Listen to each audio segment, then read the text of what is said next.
Todos, bienvenidos, agradezco la invitación.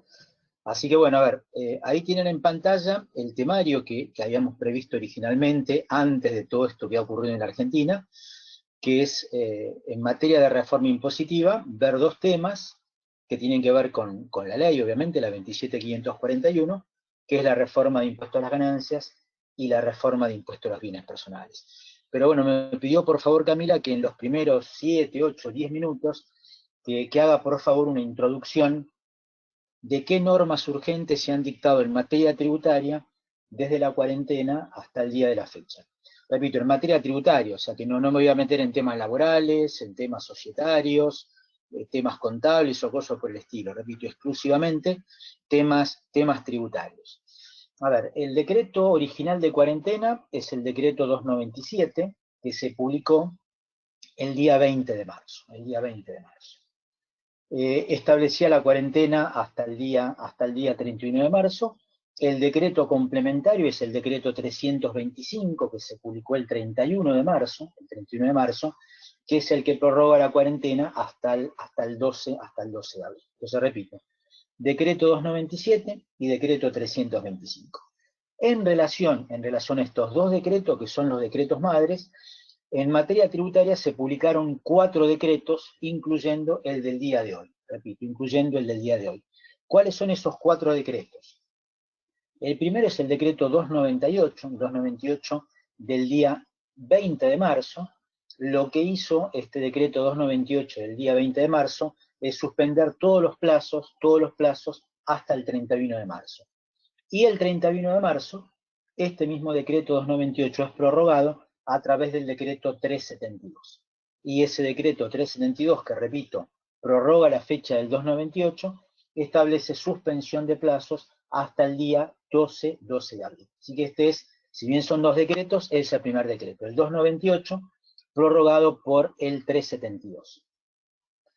Después, el mismo 20 de marzo, apareció otro decreto, es un tema muy puntual, lo menciono porque es muy puntual esto, es el decreto 300, publicado el 20 de marzo, que para ciertas actividades relacionadas con los servicios médicos fundamentalmente, establece una reducción de la alícuota del impuesto a los débitos y créditos bancarios por 90 días. Después el tercer decreto es el decreto 316, publicado el 28 de marzo, y este tiene que ver con la moratoria de la ley 27.541, la famosa moratoria de 120 cuotas y de condonaciones de sanciones e intereses. Lo que hace este decreto 316, repito, publicado el 28 de marzo, es prorrogar la fecha que estaba venciendo la moratoria, que era 30 de abril, al 30 de junio del 2020. Y en el día de la fecha, el día de hoy, 1 de abril, se publica el decreto 330, que sobre este decreto sí después me voy a explayar, porque esto tiene que ver con el impuesto a los bienes personales, con la reforma, y tiene que ver con la repatriación de fondos. Así que repito, en el día de la fecha, el decreto 330, 1 de abril, que este sí después lo voy a explicar, porque tiene que ver con la repatriación de fondos en materia de impuesto a los bienes personales. Y en materia de resoluciones generales, también se publicaron 8, por lo menos voy a comentar rápidamente.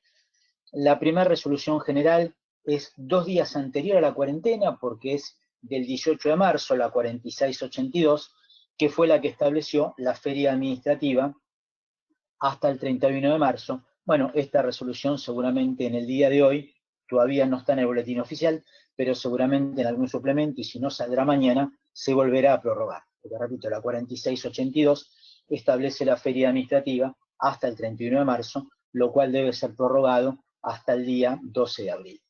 Después ya, el mismo día del decreto de cuarentena, el 20 de marzo, sale la resolución 4683. Esto tiene que ver con el plan de facilidad de pago permanente, no con la moratoria, sino con el plan de facilidad de pago permanente, que tenía ciertos beneficios que vencían el 31 de marzo. Bueno, esos beneficios se prorrogan hasta el 30 de junio del 2020. También el 20 de marzo se publica la resolución 4684, esta es la que establece la suspensión de embargos para pymes, ojo, solo para pymes, hasta el 30 de abril del 2020. El mismo 20 de marzo también se publica la resolución 4685, esta la que establece que se van a hacer presentaciones digitales hasta el 30 de junio del 2020, y no en forma presencial, sino, repito, presentaciones digitales en la FIP hasta el 30 de junio. El mismo 20 de marzo, la resolución 4686, esto lo que hace es establecer una prórroga para la presentación del 572 web del 2019 hasta el 30 de abril del 2020, y en el caso del empleador, para hacer la liquidación anual del 2019 hasta el 29 de mayo del 2020. Después, el 28 de marzo del 2020, se publica la resolución 4687, esto lo que establece es la suspensión de exclusiones de monotributo y la suspensión de las bajas por falta de pago. La fecha que tiene puesta la resolución es hasta el 1 de abril, con lo cual imagino que en el día de la fecha o mañana saldrá la prórroga también hasta el 12 de abril, durante todo el mes de abril, porque repito, la resolución 4687, la fecha de suspensión es hasta hoy, hasta el 1 de abril. El día 30, la resolución 4688, que es la prórroga del tema de las notas de débito y notas de crédito, en este caso hasta el 1 de mayo del 2020. Y después, en el día de hoy, la resolución 4690, que esta tiene que ver con la moratoria, esta va de la mano del decreto 316, que es el que había prorrogado la fecha de moratoria hasta el 30 de junio, ¿sí? Decreto que habíamos dicho se publicó el 28 de marzo, y que establece esta resolución 4690, que la fecha que estaba estipulada para obtener mayores beneficios en la moratoria, ¿a qué me refiero con mayores beneficios? Las 120 cuotas en lugar de 90 cuotas, que la primera cuota vence en julio en lugar de mayo, y que los pagos a cuenta sean reducidos, que repito, en la moratoria, en la ley original y en la resolución original vencieron el día de ayer. Bueno, esa fecha se prorroga hasta el 29 de mayo del 2020. Repito, si bien la moratoria vence el 30 de junio del 2020 ahora, con esta resolución 4690 se puede entrar a la moratoria con la maximización de beneficios hasta el 29 de mayo del 2020. Bueno, aclarado esto, que es lo que me habían pedido, estoy bien porque le dediqué 8 minutos, así que vamos bien. Empezamos ahora con el temario, que es el que ustedes tienen ahí en pantalla. Por una cuestión de urgencia, como es más urgente el impuesto a los bienes personales que ganancias, voy a empezar por el impuesto a los bienes personales y no por el impuesto a las ganancias. Pero con una aclaración previa. Ustedes tienen ahí en pantalla la primera diapositiva, donde tienen todas las normas que se habían dictado hasta ayer en materia de reforma tributaria, tanto en materia de ganancias como de bienes personales. Lo que hay que agregarle, obviamente, es lo que mencioné recién, el decreto 330, del día de la fecha, 1 de abril, que obviamente no lo tienen en este material. Después, cuando llegue a la parte pertinente, obviamente lo voy a explicar. Pero vamos a hacer lo siguiente. Salteo todas las filminas que tienen que ver con ganancias.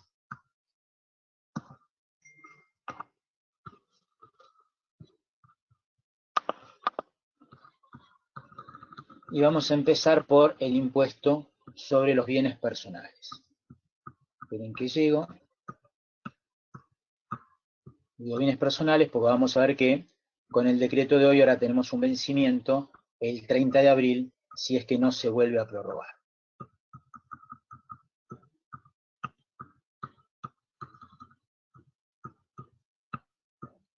Ya estoy, ¿eh?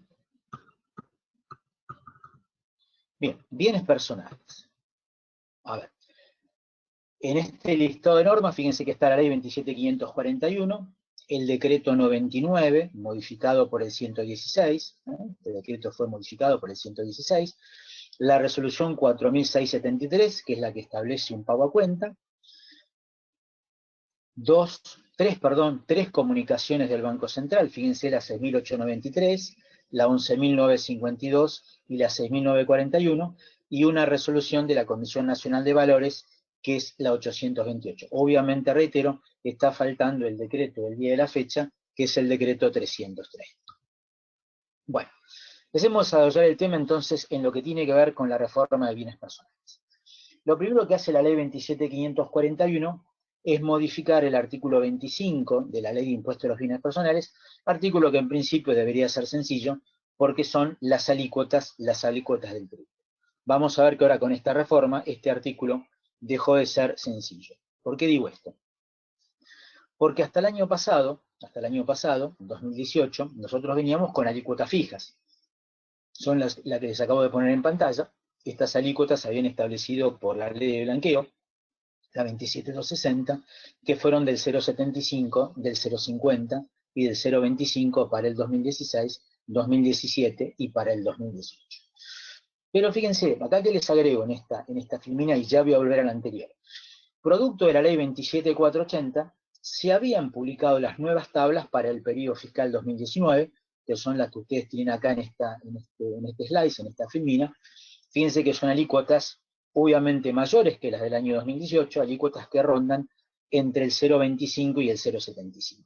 Si bien esto fue establecido por ley, estas alícuotas nunca llegaron a aplicarse para el 2019, porque antes del 31 de diciembre del 2019 se publicó la ley 27.541 y por lo tanto las alícuotas que vamos a aplicar para el 2019 son las que les acabo de poner en pantalla.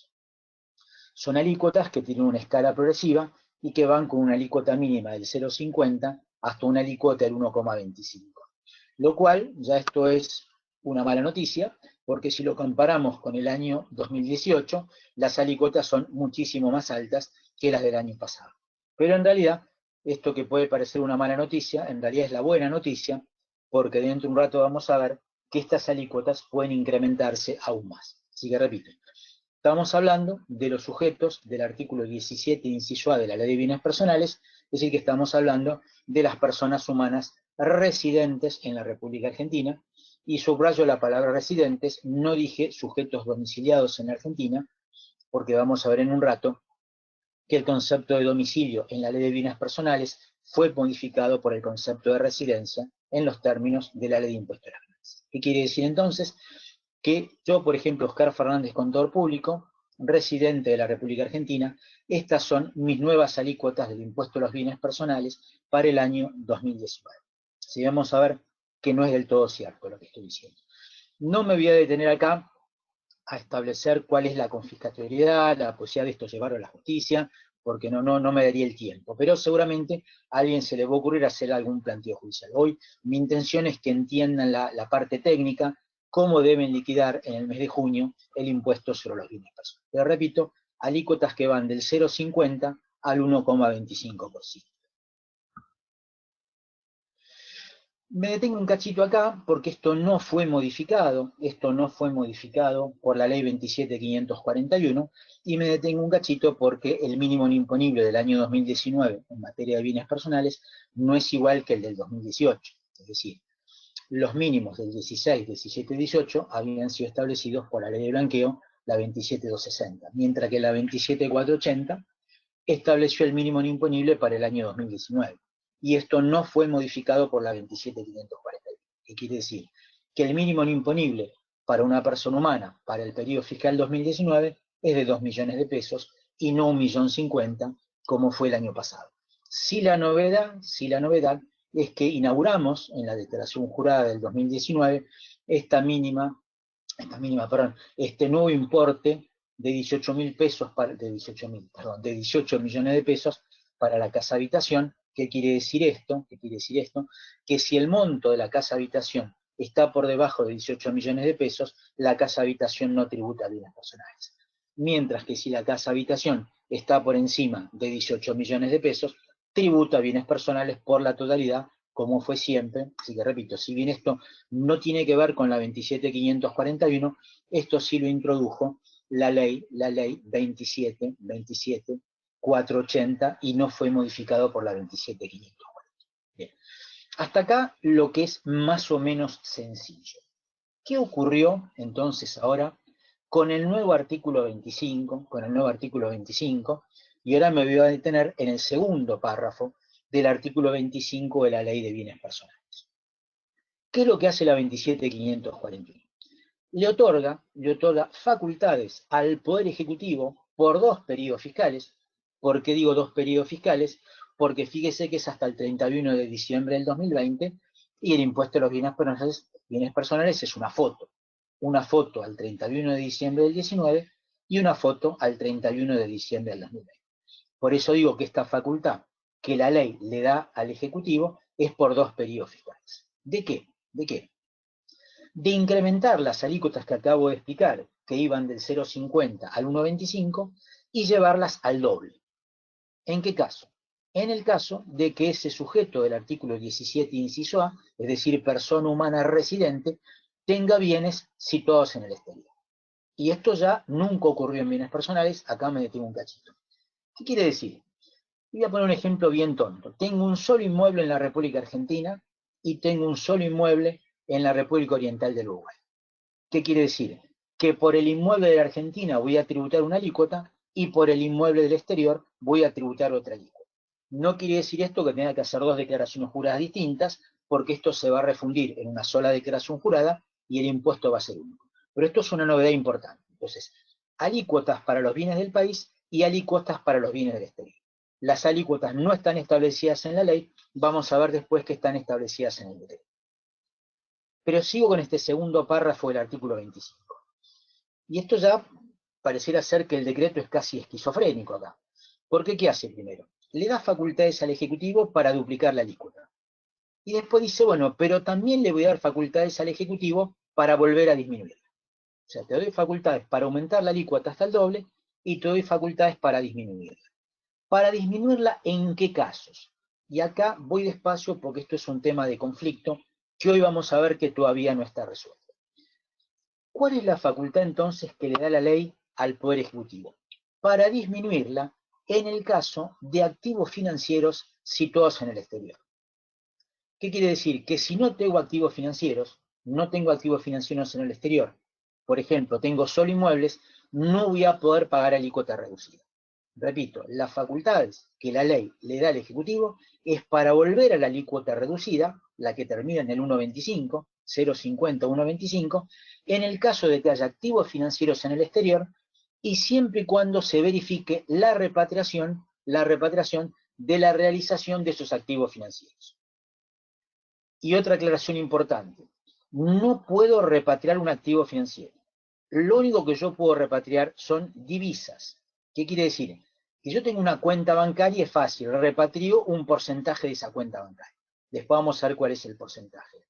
Pero si tengo activos financieros en el exterior, acciones, títulos públicos, no sé, fondos comunes de inversión, lo que se les ocurra, cualquier activo financiero del exterior, lo que yo debo hacer es vender ese activo financiero, liquidar ese activo financiero y repatriar las divisas. Después vamos a ver cómo se hace esto en los términos del decreto.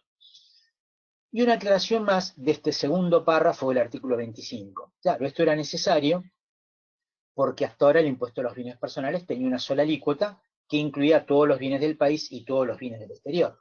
¿Por qué me hacen una aclaración más? Para evitar alguna picardía con el cómputo del mínimo imponible. Porque si la ley nada dijese, a mí me convendría computar el mínimo imponible de 2 millones de pesos contra los bienes del exterior primero, que tienen alícuota mayor, y dejar en segundo lugar los bienes del país que tienen alícuota menor. Bueno, esto no lo puedo hacer, esto lo prohíbe el segundo párrafo del artículo 25, porque me dice claramente que para determinar el impuesto, el mínimo imponible primero se resta de los bienes del país.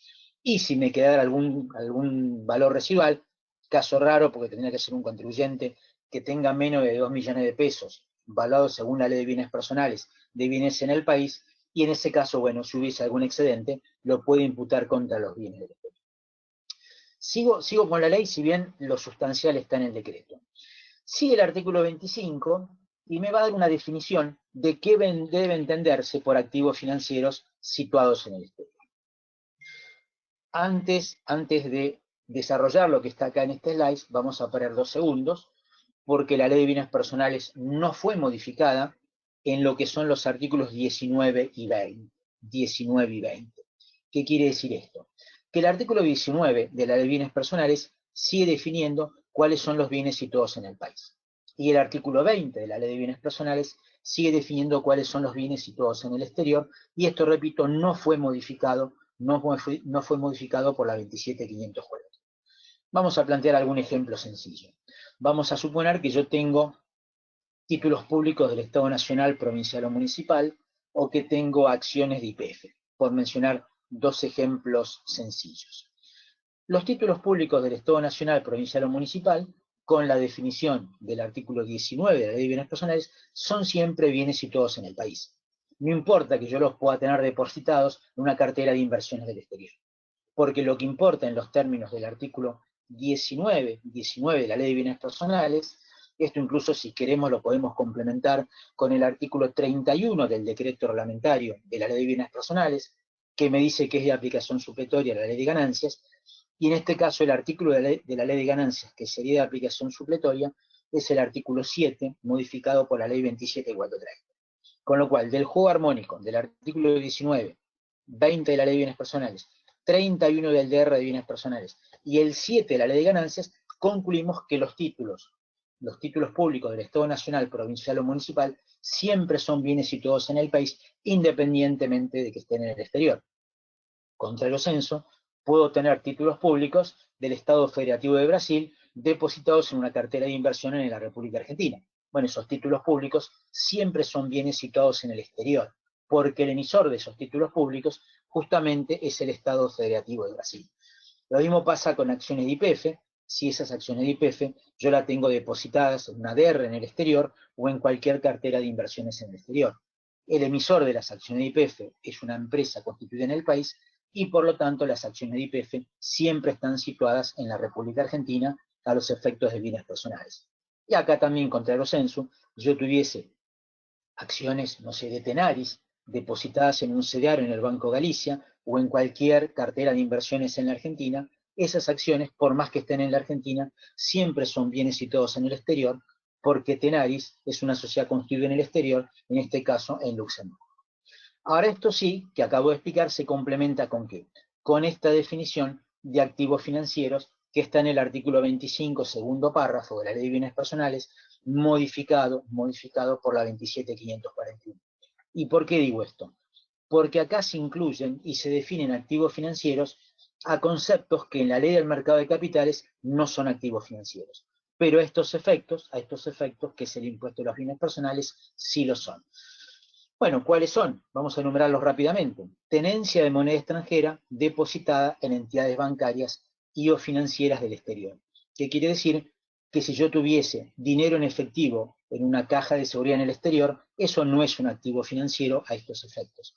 Tampoco si tuviese, no sé, familia en el exterior y tuviese dinero guardado en el armario de Doña Tota en Montevideo.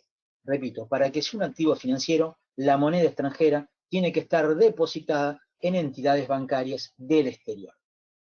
Segundo concepto, si bien no lo son, pero bueno, estos efectos, repito, sí lo son, todas las participaciones societarias y o empresarias de empresas y sociedades del exterior. A estos efectos son activos financieros. Todo lo que tiene que ver con estructuras de fideicomisos o trust o lo que fuese, también constituidos en el exterior, son activos financieros del exterior. La definición que viene acá es la definición por excelencia, instrumentos financieros, justamente los títulos, valores, bonos, así que esta definición es redundante. La que sigue no es un activo financiero, pero estos efectos lo es, que son todos los créditos y derechos del exterior, todos los créditos y derechos del exterior. Y la última no me detengo, porque fíjense que acá la ley le da facultades al decreto reglamentario para establecer algunos activos financieros más. Ahora vamos a ver cuando vayamos al decreto 99, que el decreto 99 no incorpora ninguna definición adicional de activos financieros. ¿Qué quiere decir?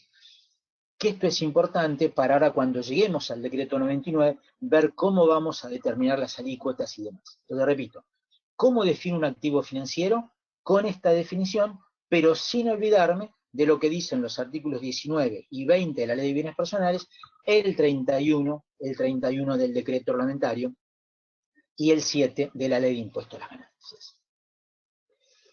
Pago a cuenta, a ver, muy cortito esto, se vuelve a modificar el pago a cuenta para los sujetos que tengan bienes en el país y bienes en el exterior, siempre siempre el artículo 25 permitió que uno se pueda tomar como pago a cuenta lo tributado en el exterior. ¿Por qué acá se introduce una pequeña modificación? Bueno, sencillo, porque antes la alícuota era única. Como ahora tenemos una alícuota para bienes del país y una alícuota para bienes del exterior, me hacen la aclaración de que el pago a cuenta siempre se va a imputar, ¿sí?, a un orden de prelación entre los bienes del país y los bienes del exterior. Si bien esto no es demasiado importante. Bueno, a ver, ahora sí, acá vamos despacio. Acá fui rápido, porque lo que acabo de explicar es más o menos sencillo. A partir del decreto, es decir, cuando el Ejecutivo ejerce las facultades que le da el legislador, vamos a ver que empiezan los problemas, y algunos son bastante serios. Debo analizar acá 3 artículos del decreto y voy a ser muy puntual. El artículo 9, el artículo 10 y el artículo 11 de este decreto 99, que habíamos aclarado que este decreto 99, en alguna parte, después les voy a decir en cuál, había sido modificado por el decreto 116. Y vamos despacio. Empecemos por el artículo 9 del decreto 99. Esto, en principio, es sencillo y después lo voy a complicar un poquito. ¿Qué hace acá, en este artículo 9, el decreto? Bueno, ejerce la facultad. ¿Y cuál era la facultad? De duplicar las alícuotas que iban del 0,50 al 1,25. ¿Para qué caso? Para los bienes del exterior. Bien. Fíjense que el decreto no ejerce las facultades al 100%, porque fíjense que las alícuotas rondan entre el 0,70 y el 2,25, cuando podrían haber llegado al 2,50, es decir, al 100% del 1,25. Entonces vamos despacio. Yo tengo bienes en el país, ¿qué alícuota voy a pagar? Del 0,50 al 1,25. Tengo bienes en el exterior, ¿qué alícuota voy a pagar? Del 0,70 al 2,25. ¿Qué es lo que sí aclaró la FIP respecto de esto el día 15 de enero del 2020, en una mini reunión que se hizo entre autoridades del Consejo de Cava, funcionarios del Ministerio de Economía y funcionarios de la FIP? ¿Y por qué hay que hacer varias aclaraciones si bien se hizo una por ahora? Fíjense la tabla. ¿Qué dice la tabla? Que yo, para determinar mi alícuota de los bienes del exterior, es decir, de ubicarme, si estoy en el 0,70, en 1,20, en 1,80, 2,25, tengo que tomar no solo los bienes del exterior, tengo que tomar el total de los bienes del país y el total de los bienes del exterior. Ojo, no quiere decir que por los bienes del país voy a pagar alícuota incrementada. Sí voy a tomar todos los bienes del impuesto a los bienes personales, los del país y los del exterior, para ver en qué escala me ubico para los bienes del exterior, ¿sí? Que para los bienes del exterior es del 0,70 al 2,25. Entonces, no planteó el resto de las dudas que pueda haber, eso lo voy a hacer en un ratito, pero sí que aclaró la FIP el 15 de enero del 2020. Me dijo, mira, cuando vos tomes todos los bienes del país y todos los bienes del exterior, no podés restar el mínimo imponible. ¿Qué quiere decir? Que voy a tomar todos los bienes del país y todos los bienes del exterior, valuados según la ley de bienes personales, sin restar el mínimo imponible. Y eso es lo que me va a marcar el rango de la alícuota del 0,70 al 2,25 que voy a aplicar para los bienes del exterior.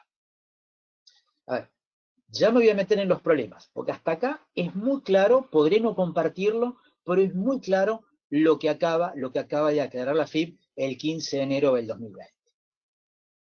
Entonces, ¿qué conclusión saco en esta primera instancia, si bien es una conclusión a lo mejor media prematura? Que por los bienes del país voy a pagar una alícuota del 0,50 al 1,25, por los bienes del exterior voy a pagar una alícuota del 0,70 al 2,25, que para establecer la alícuota incrementada no puedo restar el mínimo imponible, y que la alícuota incrementada solo la voy a aplicar sobre los bienes del exterior. Y que después, cuando determine el impuesto, me voy a poder computar contra los bienes del exterior el mínimo imponible que me quede de excedente y que no haya podido computar contra los bienes del país. ¿Sí? Hasta acá esto es claro, me parece que, insisto, es pobre, pero es claro. Entonces, ¿cuáles son los temas, por lo menos a mi juicio, que están pendientes de aclarar y o reglamentar? Esto le fue planteado a la Administración Federal de Ingresos Públicos a través de la Federación Argentina de Consejos Profesionales el viernes 7 de febrero, y la mayoría de ellos, al día de la fecha, no fueron contestados. Y repito, la mayoría de hechos, al día de la fecha, no fueron contestados. Vamos a ver que algunos pocos sí, fueron contestados, está más adelante en el material, pero ya les adelanto cuál es el instrumento, es el acta número 34, de espacios de diálogo, del jueves 5 de marzo. Es decir, los planteos se hicieron el 7 de febrero y el 5 de marzo, algunos, después vamos a ver cuáles son, fueron contestados por la FIP. Pero repito, quiero acá plantear, a mi juicio, cuáles son los problemas pendientes de resolución. ¿Qué es lo que me dice el decreto 99 en el artículo 9? Que tengo que tomar el total de los bienes en el país y el total de los bienes del exterior. Entonces, primera pregunta, ¿cuáles son la totalidad de los bienes en el país y los bienes del exterior? ¿Los bienes totales en forma bruta o los bienes sujetos a impuestos? Si ustedes me preguntan mi opinión personal, deberían ser los bienes sujetos a impuestos. Pero esto, repito, no surge ni de la ley, ni del decreto reglamentario. Vamos a ver qué contestó la FIP el 5 de marzo. ¿Y por qué digo esto? Porque dentro de los bienes del país, en el artículo 21 de la Ley de Bienes Personales, que no fue modificado por la 27.541, tenemos cantidad de bienes exentos. Por ejemplo, plazos fijos, por mencionar algunos, por ejemplo, títulos públicos. Es decir, la Ley de Bienes Personales mantiene sus exenciones porque inmuebles rurales, si quieren, también. O sea, me refiero al viejo artículo 21, repito, artículo 21, que hace bastante tiempo que no se modifica, sí sufrió una modificación con la 27.480 en materia de bienes rurales, donde se amplió la exención de inmuebles rurales. Pero repito, acá tenemos que definir, y hasta hoy vamos a ver que no está definido, si debo o no sumar los bienes exentos, cuando determino la totalidad de los bienes en el país. ¿Qué pasa con los bienes del exterior? En función de la Ley de Bienes Personales, no tengo bienes exentos en el exterior, pero sí puedo tener bienes exentos en el exterior en función de los convenios de doble imposición. Con lo cual, repito, tema a resolver, ¿qué hacemos con los bienes exentos? ¿Se suman o no se suman? En mi opinión personal, no deberían sumarse. Ya cuando lleguemos al 5 de marzo y damos la respuesta de AFIP, vamos a ver si podemos sacar una conclusión. Segundo tema que debería resolverse, ¿qué hacemos con la casa habitación? Porque la casa habitación, a partir del periodo 2019, dijimos que si tenía un valor por debajo de 18 millones de pesos, no tributaba bienes personales, y por encima de 18 millones de pesos, sí tributaba bienes personales. Mi opinión personal, repito, esto es una opinión personal, yo creo que la casa habitación no debería tomarse cuando se suman todos los bienes del país si no supera los 18 millones de pesos. Y sí debería sumarse por el 100% del valor si supera los 18 millones de pesos. Pero esto, repito, podemos plantearlo como interrogante. Y la tercera cuestión que también podemos plantear como interrogante, porque esto es una presunción, que estuvo siempre en la Ley de Bienes Personales, ¿qué hacemos con los bienes del hogar? Porque los bienes del hogar no se toman sobre el valor real de los mismos, sino que hay una presunción que puede ser importante, porque es el 5% de todos los bienes del país, más los inmuebles del exterior. Y mucha gente blanqueó inmuebles en el exterior con la 27.260. Con lo cual, insisto, si el fisco no aclara nada, acá pareciera ser que los bienes del hogar deben tomarse con la presunción del 5%. Pero repito, esto lo dejo un cachito en stand-by hasta que después lleguemos al día 5 de marzo. Paso ahora al artículo 10 del decreto 99, donde acá ya el Poder Ejecutivo empieza a vislumbrar cómo debe hacerse la repatriación. Y fíjense, ¿qué es lo primero que me dice el artículo 10? El artículo 10 del decreto 99, ¿sí? Que la repatriación la debo hacer hasta el 31 de marzo del año, cada año, porque acuérdense que esto es durante 2 periodos, ¿sí? Las facultades eran por 2 periodos fiscales, el 19 y el 2020. Bueno, esta fecha fue modificada el día de hoy, a través del decreto 330, repito, a través del decreto 330, así que ahí cuando en el slice, en la filmina dice 31 de marzo, la fecha que fue modificada es 30 de abril, ojo, no mayo, 30 de abril del 2020. Bueno, no sé cómo estaremos con la cuarentena el día 30 de abril del 2020, pero repito, en principio, la fecha que fue modificada con el decreto 330 del día de la fecha es 30 de abril del 2020. Es el plazo que yo tengo para repatriar para poder pagar la alícuota reducida. Y acá me detengo un cachito porque hay una aclaración muy importante en consonancia con lo que dice el artículo 25 de la ley. ¿En qué insiste el artículo 10 del decreto 99? Que yo lo que puedo repatriar es exclusivamente tenencia de moneda extranjera en el exterior, depositada en cuentas bancarias, y la realización de activos financieros. Sigue insistiendo el decreto que no puedo repatriar la realización de activos no financieros.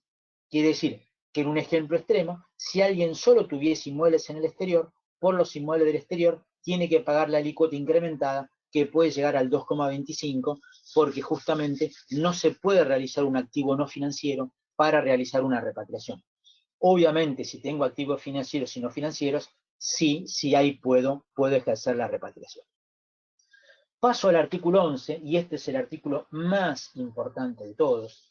Paso al artículo 11, y repito, este es el artículo más importante de todos, porque es el que nos va a terminar definiendo cómo debe hacerse la repatriación.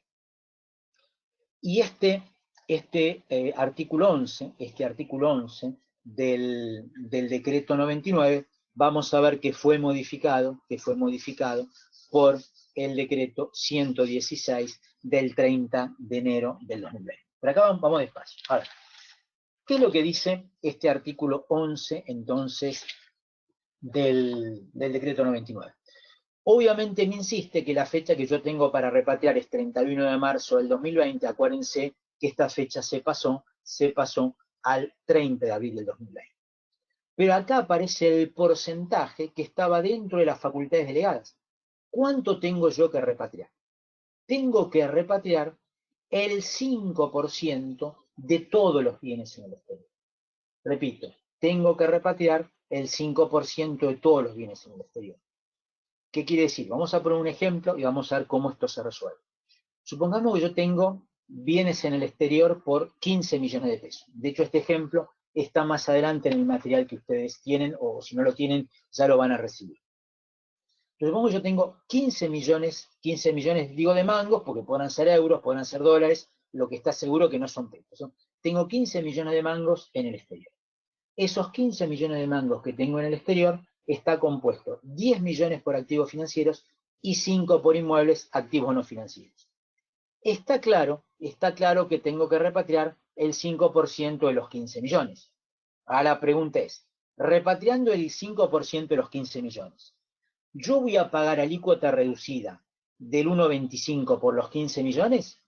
¿O voy a pagar alícuota reducida del 1,25 sobre los 10 millones que son activos financieros y sobre los 5 millones que son activos no financieros voy a pagar alícuota incrementada del 2,25?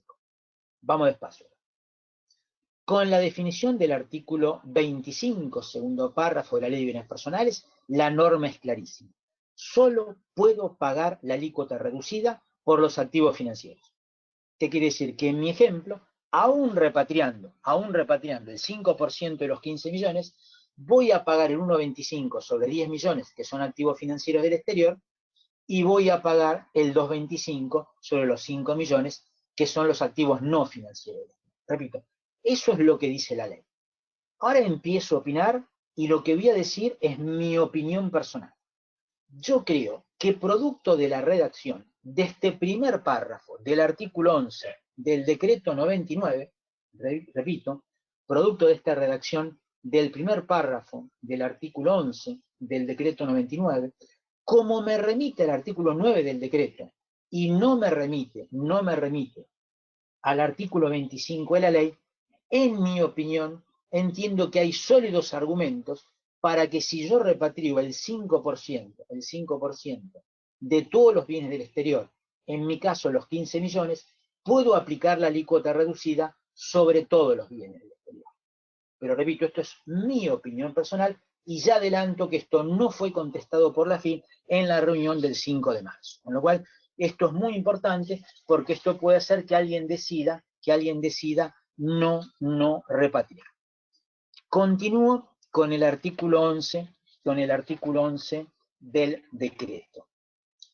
Este segundo párrafo del artículo 11 del decreto, no es el artículo original del decreto 99, sino que este segundo párrafo del artículo 11 del decreto 99 fue modificado por el decreto 116 del 31 de enero del 2020. A ver, ¿qué es lo que me permiten hacer? Con la norma original yo tenía que repatriar ese 5%.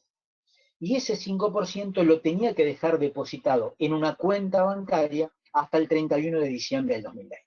Es decir, no podía disponer hasta el 2 de enero del año 2021. Bien, esto cambió. ¿Qué es lo que permite ahora este nuevo segundo párrafo del decreto, del artículo 11 del decreto 99? Me permite hacer tres cosas. Y después vamos a ver que la comunicación del Banco Central me va a permitir hacer una cuarta cosa. Pero vamos despacio. Entonces yo repatrio divisas, voy a tener hasta el 30 de abril para repatriar divisas equivalentes al 5% de todos los bienes del exterior. ¿Qué puedo hacer? Obviamente lo primero es dejar esa plata inmovilizada en el banco hasta el 31 de diciembre del 2020.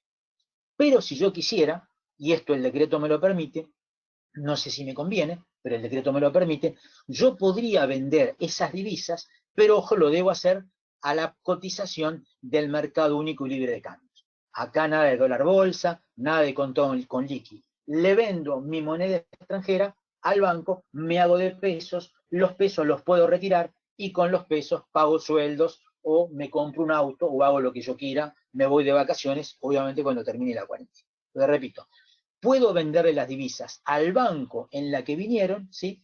Y puedo disponer de esos pesos. No los tengo que dejar inmovilizados hasta el 31 de diciembre. ¿Qué puedo hacer también con esas divisas? Invertir en la adquisición de certificados de participación o títulos de deuda de fideicomisos de inversión productiva que constituya el Banco de Inversión y Comercio Exterior.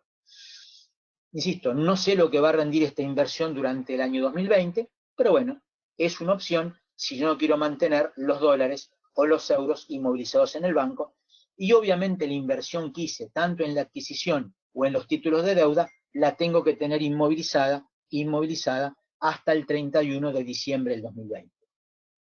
Y la tercera cosa que me permite hacer el decreto con esta reforma, y esto mucha gente lo ha hecho el año pasado, es la suscripción original o la adquisición de cuotas partes de fondos comunes de inversión de la ley 24083, es decir, fondos comunes de inversión, ¿sí? Que se rigen por ley argentina, ya sean abiertos o cerrados, y esa inversión obviamente la tengo que mantener hasta el 31 de diciembre del 2020. Acá cuando después pasemos a ganancias, lo interesante es que con la reforma de ganancias vamos a ver que tanto los intereses como el resultado por la compraventa de las cuotas parte de fondo común de inversión vuelven a estar exentos de impuesto a las ganancias. Y acá aparece una aclaración que hace la Comisión Nacional de Valores, en mi opinión bastante poco feliz, pero está muy claro, que hace la Comisión Nacional de Valores el 10 de marzo del 2020 con esta resolución 828 y me condiciona en qué fondos comunes de inversión yo puedo invertir en el caso de haber repatriado. Me va a decir que pueden ser fondos comunes de inversión abiertos o cerrados. Abiertos o cerrados, obviamente la ley 2424083. Y acá viene lo que en mi opinión parece bastante poco feliz, pero repito, está muy claro. Yo voy a tener que investigar en qué inversiones va a invertir el dinero el Fondo Común de Inversión. ¿Por qué?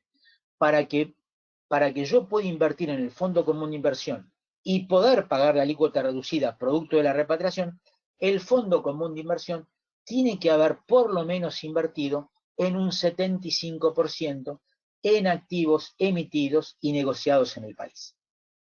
Y el 25% restante en activos emitidos y negociados en el Mercosur o en la República de Chile. ¿Qué quiere decir? Que no puede invertir el Fondo Común de Inversión en ningún otro país que no integre el Mercosur o la República de Chile. Y siempre y cuando haya respetado el 75% de activos emitidos y negociados en el país. Acá me parece que con esto embarraron la cancha, pero bueno, repito, esto es absolutamente claro en esta resolución 828 de la Comisión Nacional de Valores. Esto si son fondos comunes de inversión abiertos. Si son fondos comunes de inversión cerrados, deben invertir exclusivamente en inversiones en la República Argentina. En este caso, no se puede hacer ninguna inversión, ni siquiera en el Mercosur, ni siquiera en la República de Chile. Con lo cual, repito, esto me parece poco feliz, pero debo reconocer que es rotundamente claro. Bueno, llegamos a ver si podemos evacuar algunas dudas al famoso 5 de marzo con el acta número 34 del espacio de diálogos con las instituciones profesionales. Y acá, si bien tienen varias preguntas en el material, yo por lo menos por una cuestión de tiempo me quiero detener en dos. La primera pregunta es la número 4 y tiene que ver justamente cómo se calcula, sobre qué base se calcula el 5%. Es decir, está claro que el 5% se calculaba sobre los bienes del exterior, pero la pregunta es, ¿sobre todos los bienes del exterior o sobre los bienes sujetos a impuestos? Entonces, no pierdo tiempo leyendo la pregunta y me voy directamente a la respuesta. Bueno, ¿qué hizo la AFIP? En primer lugar, me recita el artículo 19 de la Ley de Bienes Personales, me recita el artículo 20 de la Ley de Bienes Personales, es decir, que me explica cuáles son los bienes situados en el país y cuáles son los bienes situados en el exterior. Bueno, la verdad esto creo que ya estaba claro. Lo que uno quería saber con esta pregunta era el 5% sobre los bienes del exterior, sobre cuáles se aplicaba. ¿Sobre todos o solamente sobre los bienes sujetos a impuestos? Entonces me detengo y lo puse en negrita, no porque esté en negrita en el documento que está en la página web de la AFIP o en la página de Federación. Ustedes saben que las actas del espacio de diálogo las pueden encontrar en la página web de la AFIP. Acá lo que tienen que buscar es el acta número 34, y vi ahora la respuesta, que la respuesta la verdad me suena poco. Me dicen, aclarado ello, y en respuesta a la consulta, el 5% se calcula sobre el total de los bienes situados en el exterior. En definitiva, no contestaron lo que se había preguntado. Pero ojo, en una interpretación literal, alguien me podría decir, sí, te dijeron que es todos los bienes del exterior, y todos los bienes del exterior es incluyendo los exentos. Y esto me asusta doblemente, porque si bien nada contestaron sobre cuáles eran todos los bienes del país y todos los bienes del exterior que también se había preguntado, también podrían haber contestado lo mismo. Si no lo hicieron y se lo llevaron a economía, imagino que por algún motivo ahí sí habrán dudado. Y la otra pregunta que me quiero detener un cachito es la pregunta número 3, que tiene que ver con ¿en qué momento se debe hacer la repatriación? Está claro que antes tenía tiempo hasta el 31 de marzo, ahora tengo tiempo hasta el 31 de abril. Acá que se le preguntó si se podía afectar a la repatriación algún ingreso que se haya hecho antes del 31 de diciembre del 2019. Voy directamente a la respuesta de AFIP. La respuesta de AFIP, que en este caso comparto, es rotundamente que no. Que la repatriación tiene que ver con ¿qué? Con una foto, y esa foto es la foto al 31 de diciembre del 19 de los bienes que yo tenía en el exterior y que yo debo repatriar entre el 1 de enero del 2020, la AFIP contestó 31 de marzo del 2020, ahora sería 30 de abril del 2020, el producido de la realización de la foto al 31 de diciembre del 2019. Bien, hay algunas respuestas más, las voy a saltear en este caso, son más sencillas, y quiero ir a las comunicaciones del Banco Central que han hecho varias aclaraciones en materia de repatriación. A ver, primer comunicación 6.893 del 7 de febrero. ¿Qué me aclaran acá? Que la repatriación se tiene que hacer en una cuenta especial. ¿Cuál es esa cuenta especial? Caja de Ahorros, Repatriación de Fondos, Ley 27.540. O sea, no es a mi cuenta corriente, no es a mi caja de ahorro, así que bien, esto era razonable, bienvenido sea. Sí es muy importante esta segunda aclaración, y esta es la cuarta inversión, que la ley y el decreto nada decían, pero sí claramente dice el Banco Central que puedo hacer. Recibo las divisas en esa nueva caja de ahorro ley 27.541, y puedo hacer un plazo fijo en la misma moneda extranjera. ¿Qué quiere decir? Que no se especifican los fondos que repatrien. Los fondos que repatrien, dice claramente el Banco Central, que se mantienen en moneda extranjera y obviamente puedo hacer un plazo fijo, obviamente ese plazo fijo lo tengo que mantener hasta el 31 de diciembre del 2020. Así que repito, esta aclaración es muy importante. Vamos a la segunda comunicación del Banco Central, la 11.952 del 14 de febrero, que me aclara, esto es lógico, que si alguien hubiese repatriado luego del 1 de enero, pero antes de las normas que dictó el Banco Central, y ese dinero hubiese entrado en mi cuenta corriente o en mi caja de ahorro, ¿qué debo pedirle al banco? Que esos fondos los envíe a esta nueva cuenta, Ley 27.541. Y por último, la tercera comunicación del Banco Central, la 6.941, que me hace algunas aclaraciones adicionales, que tienen que ver fundamentalmente con los que han blanqueado en los términos del artículo 39 de la ley 27.270, la 27.260, perdón, la ley de blanqueo, que les recuerdo que ¿qué permitía? El artículo 31 de la ley de blanqueo. Permitía que los que tenían bienes en estructuras del exterior, blanquearlos, ya sea dentro de la estructura o a nombre personal del dueño de la estructura, que quiere decir que yo podría haber blanqueado a nombre mío una cartera de inversiones que tenía en una LLC en Estados Unidos, o en una BVI en las Islas Vírgenes Británicas. Si yo blanqueé esa cartera de inversiones a nombre mía, ese dinero en el exterior sigue estando a nombre de la LLC o de la sociedad en BVI, ¿sí? ¿Por qué? Porque en los blanqueos de bienes del exterior no había que hacer cambio de titularidad. Entonces, ¿qué me aclara? ¿Qué me aclara ahora esta tercera comunicación del Banco Central? Que se van a admitir las repatriaciones desde cuentas de personas jurídicas del exterior, repito, desde cuentas de personas jurídicas del exterior a cuentas de personas humanas en el país. Bueno, ¿cuál persona humana? La que haya blanqueado y la que en forma posterior al blanqueo viene declarando esos bienes a título personal. Con lo cual, repito, esta aclaración es importante. Todavía prendo un canchito la luz, porque acá se hizo la noche, no sé qué estará pasando en Tres Arroyos, pero acá se hizo la noche, así que perdón. Bueno, esto entonces la tercer comunicación del Banco Central. Pierdo 2 segunditos para pasar a ganancias, con esta resolución 4.637, esto es sencillo. ¿Qué hizo la FIP? Estableció un sistema, un pago a cuenta adicional que está venciendo en el día de la fecha. Obviamente este pago a cuenta no va a vencer en el día de la fecha, ya publicará la FIP la resolución pertinente después del decreto de hoy, el 330, donde imagino que esto se pasará allá para el 1 de mayo, imagino. Pero bueno, ¿qué es lo que establece esta resolución 4.637? Que los que no repatrien, porque los que repatrien no van a pagar alícuota incrementada, y como no van a pagar alícuota incrementada, no tienen que hacer ningún pago a cuenta. Así que este pago a cuenta, ¿quién lo va a hacer? El que no repatrie y tenga que pagar las alícuotas incrementadas del 0,70 al 2,25. Bueno, este pago a cuenta ni siquiera lo tengo que calcular yo, esto está en cuentas tributarias, así que no pierdo tiempo. Tengan cuidado que la resolución dice que esto vence el 1 de abril, obviamente esto va a ser modificado por resolución general, producto del decreto del día de la fecha. Bueno, dejamos acá bienes personales y vamos a pasar a ver tres temitas de la ley de impuesto a las ganancias, modificado por la 27.541, con lo cual vuelvo al principio del material. Tal vez me voy a pasar unos 5 minutitos, a ver, me quedan 5, esto es más sencillo, ganancias, prometo que lo explico en unos 10 minutitos, así dejamos un espacio para preguntas al final.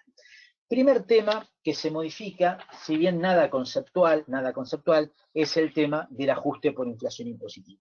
Digo nada conceptual porque no se modifica el viejo artículo 95 de la Ley de Bienes Personales, actual artículo 106. Digo, no se modifica ni menciona artículos distintos porque ustedes saben que en diciembre del año pasado se reordenó por decreto tanto la Ley de Ganancias como su decreto reglamentario.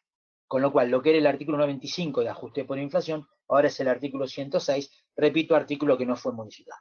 ¿Qué artículo fue modificado? El 194 de la ley de ganancias, que en el ordenamiento anterior era el 118.2. El año pasado, cuando yo te lo expliqué en 3 arroyos, ni se menciona el artículo 118.2. Bueno, ahora es el 194.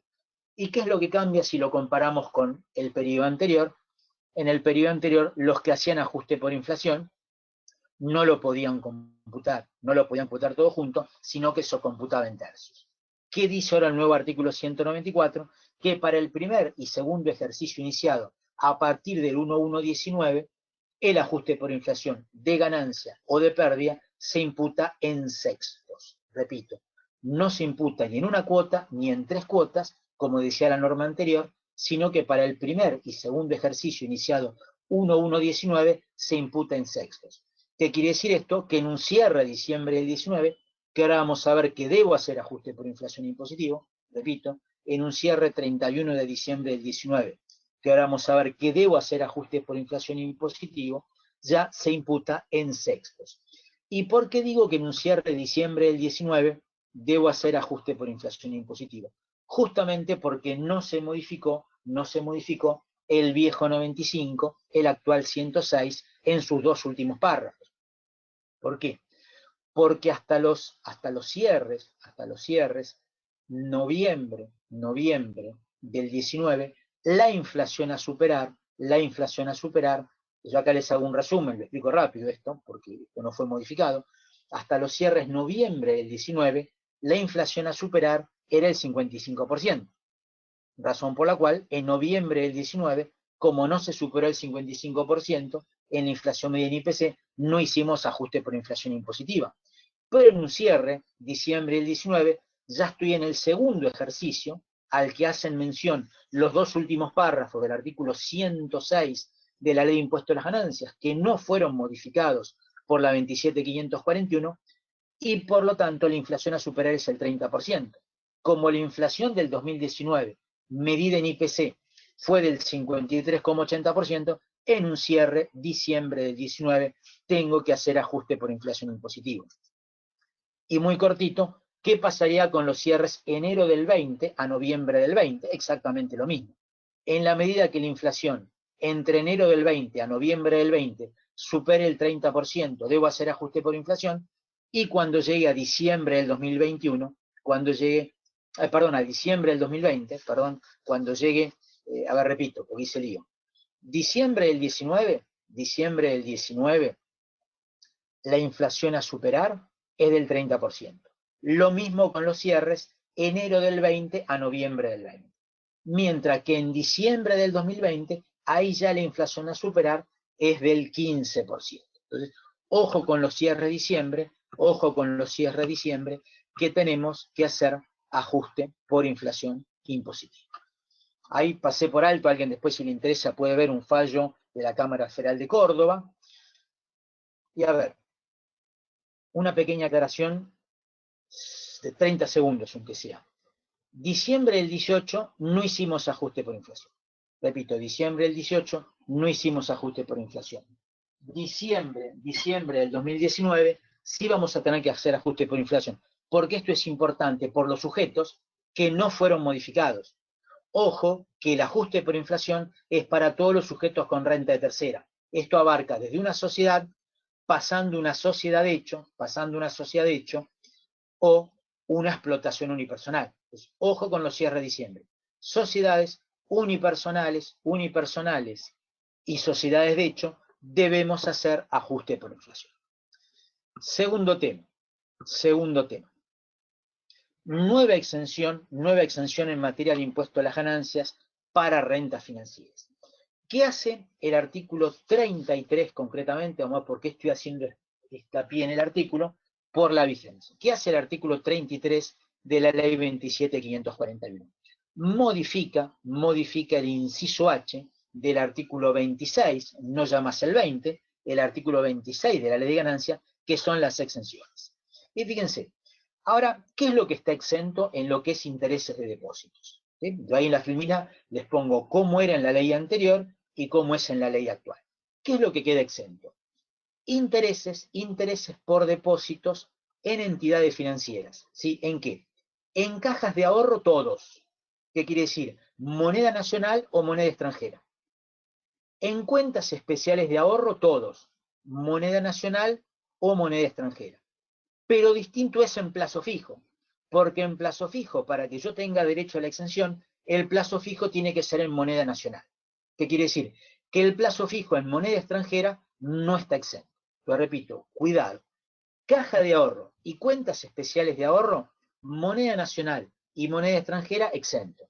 Mientras que plazos fijos, en principio, ahora vamos a ver por qué digo en principio moneda nacional exento y moneda extranjera grabada. ¿Y por qué digo en principio? Porque el segundo párrafo que aclara que no le corresponde la exención a aquellos intereses que provengan de ¿qué? De depósitos con cláusula de ajuste. ¿Qué quiere decir?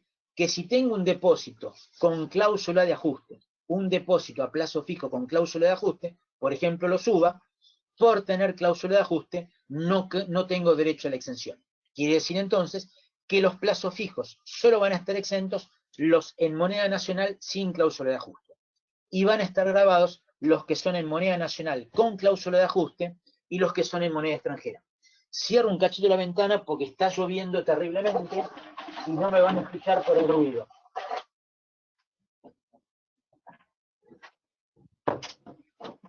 Perdón, son las cosas que pasan con lo que es remoto. Digo, se largó una lluvia terrible acá en Buenos Aires y para evitar el ruido, por eso me paré un cachito. Bueno, esta es la primera cuestión con la modificación del 26 inciso H. Vigencia en 2 minutitos. Pero, acá después les di tú un resumen, lo miran tranquilos, cómo quedaría en todo lo que hago de explicar, lo hice resumido según el tipo de inversión, y me detengo en esta novedad. Ahora, el artículo 26, inciso H, tiene además otra exención adicional para intereses y para resultado por compraventa de instrumentos financieros. No ya para depósitos. Los depósitos es lo que acabo de explicar. Y esto fíjense lo que se hace. Esto es directamente el legislador dice, lo que hizo la 27430 está todo mal y lo derogo. ¿Por qué digo esto? Porque fíjense, se vuelve a poner en vigencia las exenciones derogadas por los incisos B, C y D del artículo 81 de la 27430, que no dudo que se los acuerdan de memorias, pero por las dudas se los resumo acá en el material. ¿Cuáles fueron las exenciones derogadas? Es decir, que acá, ¿a qué volvemos si lo quieren ver gráficamente? A lo que hicimos en la declaración jurada en diciembre del 17. ¿Por qué? Porque recobran vigencias, ¿qué cosa?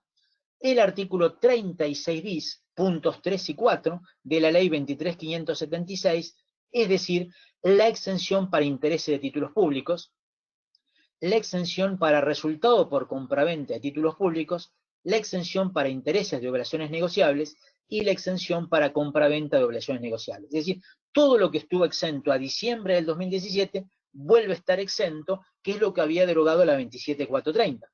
Luego, ¿qué recobra vigencia? El artículo 25, inciso B de la 24083, es decir, la exención para intereses de fondos comunes de inversión, para rentas de fondos comunes de inversión, y el resultado por compra-venta de cuota parte de fondo común de inversión. Por eso cuando expliqué bienes personales, dije que el que invierta en la 24083 va a tener exento los intereses y el resultado por compra-venta de las cuotas partes. Y también recobra vigencia el artículo 83, inciso B de la 24441, es decir, los intereses y el resultado por compra-venta de títulos de deuda de fideicomisos financieros.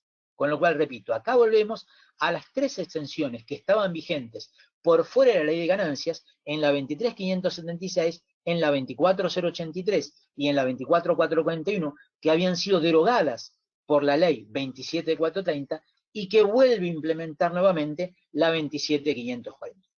Ahora, ¿cuál es el problema? Para ya ir cerrando, me quedan dos temitas. ¿Cuál es el problema? La vigencia de esto. ¿Cuál es el problema? La vigencia de esto. ¿Por qué?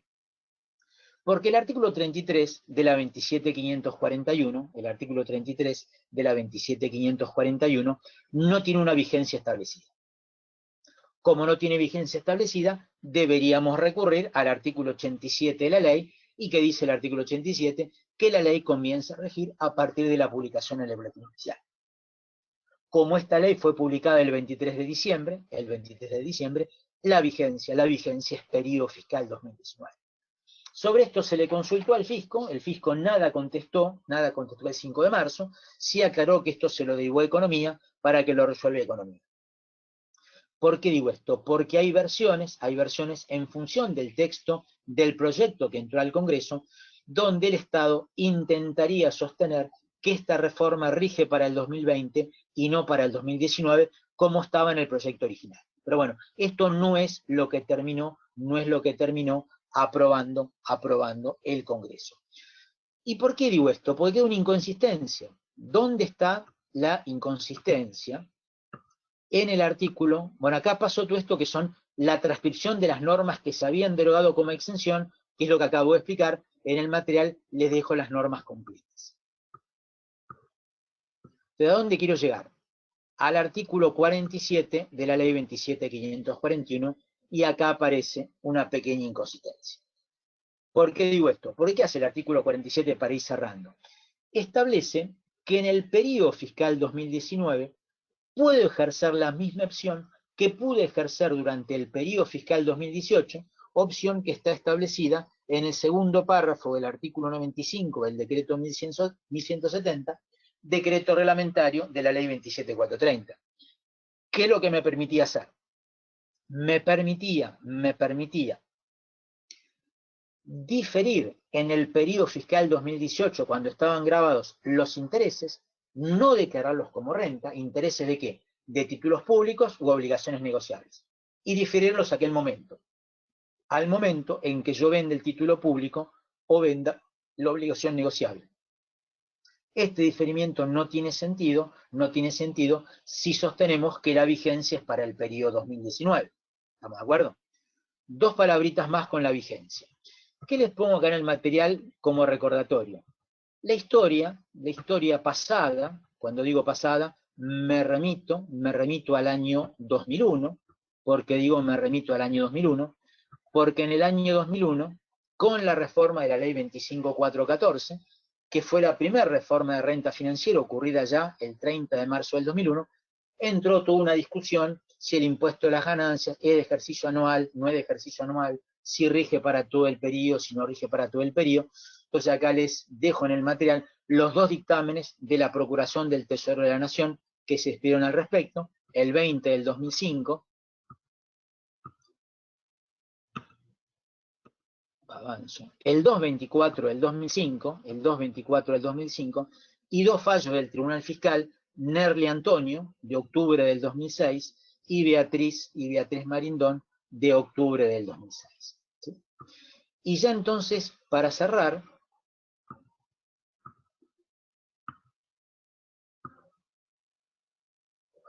a ver, dos temas que no comento porque no tienen que ver con el periodo fiscal 2019. Dos temas que no comento porque, repito, no tienen que ver con el periodo fiscal 2019, si bien, repito, los tienen en el material. ¿Cuáles son? Uno es este, que es una modificación del artículo 26, inciso U, que tiene que ver con la compraventa de instrumentos financieros. Repito, como esto rige para el 2020, no pierdo tiempo, y tampoco pierdo tiempo con la derogación del impuesto cedular del artículo 95, lo que era el 90.1, los intereses grabados al 5, intereses grabados al 15, porque, repito, eso rige a partir del 2020.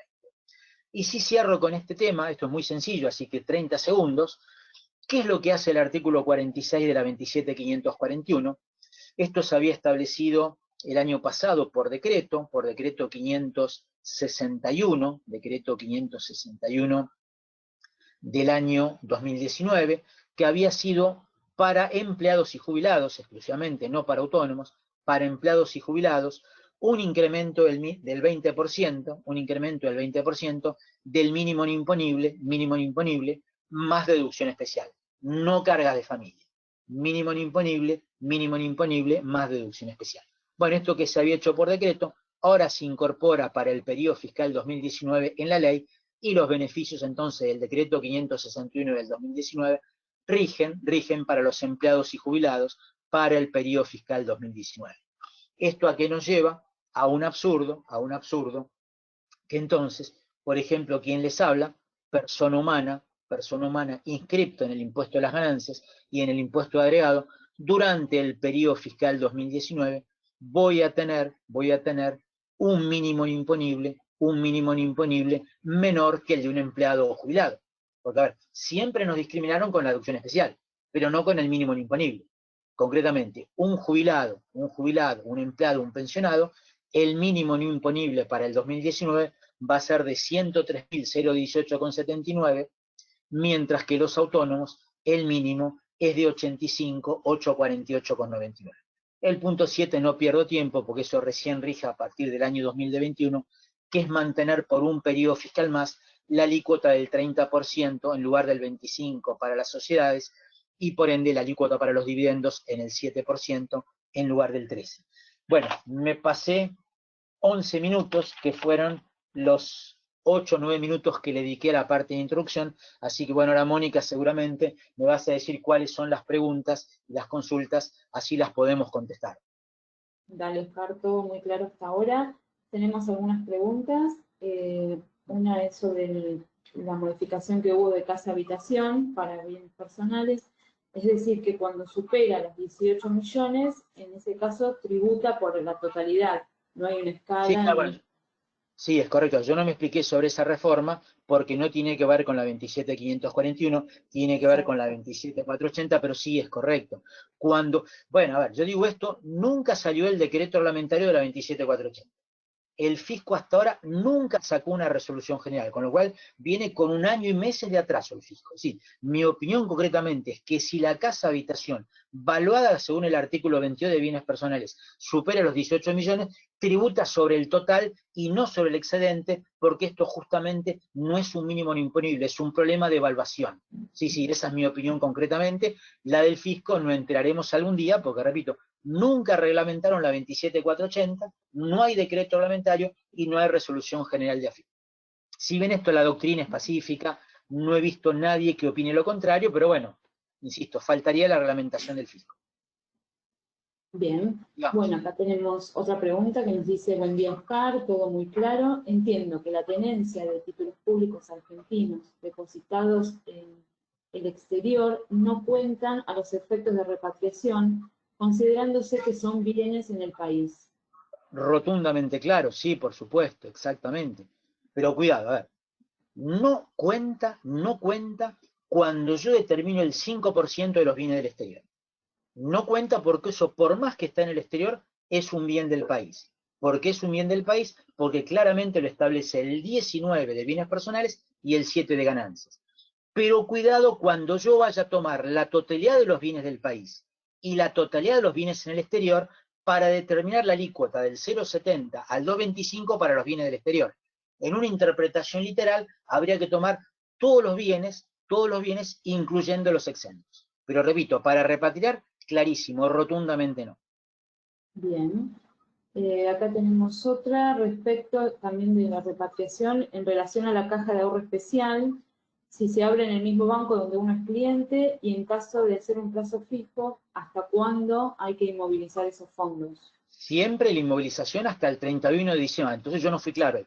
Repito, la inmovilización siempre es al 31 de diciembre del 2020, ya sea en la caja de ahorro, en el plazo fijo o en las 3 inversiones que me permite hacer el decreto 99, artículo 11, segundo párrafo. A ver, esperen, hago una aclaración más. A ver, no es que esto es un delito, a ver, vamos, porque a ver, si yo repatrio y después se me ocurre, con la plata que repatrié, utilizar el dinero, por supuesto que lo puedo hacer. ¿Cuál es el único efecto? Que voy a tener que rectificar bienes personales y en lugar de pagar la alícuota reducida, voy a tener que pagar la diferencia con los intereses resarcitorios de la alícuota incrementada. Pero no es que es un delito y no inmovilizar el dinero. La condición de inmovilización del dinero es para gozar de la alícuota reducida. Y como el impuesto vence en junio, yo lo voy a tener que tener inmovilizado hasta el 31 de diciembre del 2020. Pero repito, yo puedo utilizar ese dinero. ¿Cuál va a ser el efecto? Que tengo que pagar la diferencia alícuota en bienes personales. Bien, y no puedo cambiar el dinero de banco. el dinero quede inmovilizado en la cuenta del Banco Provincia donde lo traje, o quede inmovilizado en la cuenta del Banco Nación. No puedo empezar a hacer traspaso de cuentas. Por lo menos hoy, si mañana lo permiten, después veremos. Bien, ahí sí quedó bien claro. Ahora a ver si hay una pregunta más sobre bienes personales, si no tenemos una cortita sobre ganancias. Sí, sí, no hay problema. Sí, que nos refuerzan un concepto que nos comentaste, que es entonces los plazos fijos ajustados por UVA no estarían exentos. Estamos hablando de ganancias, sí, claro, de correcto. Ganancias, claro. Con el nuevo 26H, tengo que tener plazos fijos en pesos sin cláusula de ajuste exento. Plazos fijos en pesos con cláusula de ajuste no tengo exención, y plazos fijos en moneda extranjera no tengo exención. Eso véalo en el resumencito que armé con 2019 y 2020. La discusión es la vigencia. Si esto rige para el 19 o rige para el 2020. Esto ya el fisco lo aclarará oportunamente. Mi opinión es que rige para el 2019.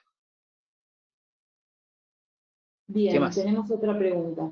En una empresa unipersonal, ¿estarían exentas las rentas de los fondos comunes de inversión en el periodo 2019?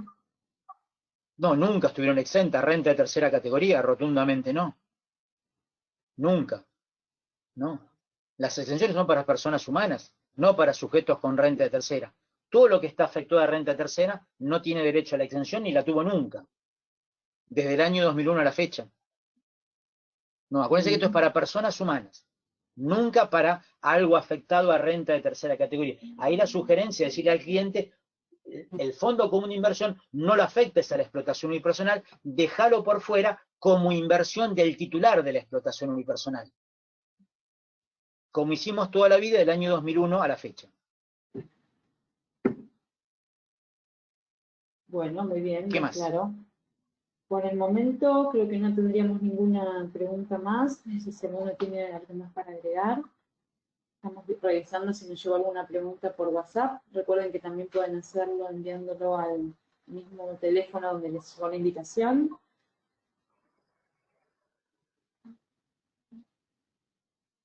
Bueno, si no hay más consultas o algo más que quieras agregar, Oscar, estaríamos terminando. No, simplemente, bueno, tuve que correr porque a lo mejor era demasiado temario para una hora, pero bueno, si fui claro y no hubo demasiadas preguntas, y a lo mejor se me fue la mano con el temario, pero bueno, espero haber sido claro y bueno, nos veremos ya más adelante. Los despido y les agradezco la atención. Muchas Y gracias. bueno, Estuvo muy cuídense, bueno. cuídense, por favor, cuídense.